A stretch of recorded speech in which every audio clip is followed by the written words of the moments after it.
Hi, it's Jeff again. Long time no see. I can say the life of a full-time English and humanities professor is not without its stresses. Almost out of stress. I have an entire week between quarters next week, and just so you'll know, I am going to be recording my first solo album. I kind of laugh at that. My friends do too, because I do percussion music and, nobody listens to it. My mother, I was talking to the other day, and she said, well, Jeffrey, your music's really eclectic. I don't think she meant it as a compliment. But I have been working and rehearsing with some singer-songwriters who love the injection of world music ideas into their country-ish bluegrass type stuff. I think I've mentioned this, but when I started playing frame drums, one of the first things I did after I learned the basic strokes was play along to bluegrass albums, because they have no percussion. And I've done the same thing with classical. I really like blending those traditions, and I think you'll hear some of that in my solo album. I'm not going to say any more about that, but I wanted to share a couple of things that I've done in the free time I've had here and there. Very strange. I'm fascinated by things like this. This is a bird rattle, I believe it's called, that you put around your leg. You can do it, of course, by hand, but you also can put it around your leg. I'm about to start a piece called Woodwork that's going to figure prominently.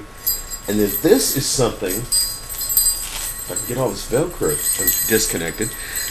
These are child's rattles. So I took two of them, put them together. They fit around my ankle. I can get a little jingle bell sound if I want. I do, believe it or not, in acoustic situations, those come in very handy. The left foot, a lot of percussionists don't even use their feet, but I have a cowbell pedal with a cowbell attached, of course. I have things like the things I've just shown you that allow my feet to get involved as well, so I can sound like more than one person, and that's really, really useful. Well, it just so happened I got on eBay, just looking around, promising myself I wouldn't buy anything because I'm a teacher and I don't make a lot of money. I found a great deal on a dozen egg shakers. I thought, I have the Meinl tiered egg shakers, but all the egg shakers I used to have disappeared, so I bought them. And then I started thinking about Velcro, and I started thinking about having a foot instrument that would allow me to play shaker while my hands are doing something else. So long story short, this is what I came up with. I took some industrial strength Velcro, and I haven't made it pretty yet. I may make it pretty later, but I just want it to be functional now. I wrap this around my ankle or my leg, and there are 6 shakers here, and actually it sounds more like this. And you'll notice, if you look closely enough, half of them are turned one direction and the other half are turned the other direction. That's to get a little bit of variety in the sound. If you take the small end and play downward with that, you're going to get a higher pitched sound. With the bigger end, you get a lower pitched sound. So I wanted kind of a blend between the two. And my camera will not allow me to show you my foot, so I'll just have to let you imagine what that would sound like. So then there's another instrument I've wanted for years that nobody makes. And I have actually contacted some of the big, like Rhythm Tech and people like that, and said, why will you not build one of these? And they say there's not enough demand for it. If I eventually can play often enough to get an endorsement, I'm going to try like hell to get one of these developed, because I know I'm not the only person who would want one. So what I did, this is ugly.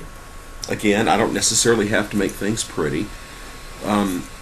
What I did was I took a block of wood that I happened to have. I bought it for something else and it didn't work out. And I also have 6 egg shakers here. I put Velcro on both ends, and then I put Velcro on this block and Velcro on the larger block. And believe it or not, this is actually a section of a toilet rug that I cut out to make it fit underneath another rug. Long story, we don't need to go into it. But the upshot is, now I have something, and it's in still sort of experimental stages, but it works really well already, to do something a little bit more elaborate with a shaker sound.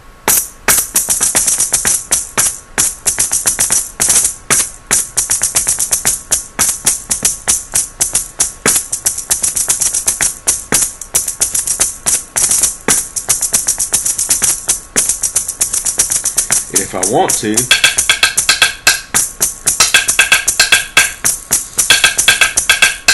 I have a little faux woodblock sound there. I would love it if somebody would make what I call a stick shaker. Again, it's not beautiful, it's not pretty, there's still a little more contact sound than I'd prefer, but it's functional. And I will be using it. I'm doing a piece called Found Work that is all homemade instruments and found instruments, including, toys from the toy store, which is going to be a lot of fun. And this will figure prominently.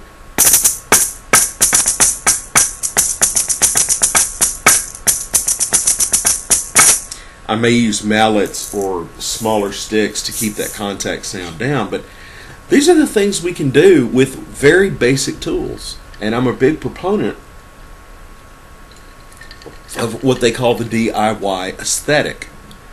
I have a lot of found instruments that things that aren't meant to be musical instruments. I have things I put together to build instruments, and I like that. And I'm hoping when I have a week off between quarters, and I'm hoping to get my solo album finished in that week, and then if I can scrape the money together, get 250, 500 CDs made, get some covers, and just mostly send them to friends. And if anybody who watches me on a regular basis, if you want a copy, I'll sell you one, or maybe I'll give you one. It's worth a couple of bucks, I think. I have made connections with some real live percussionists who actually do it for a living, and they are very interested in the idea. So maybe my next video will be a discussion about my album. Hope you enjoyed that. It's a lot of fun doing this. Creativity doesn't just have to include performance. It can also include your choice of instruments.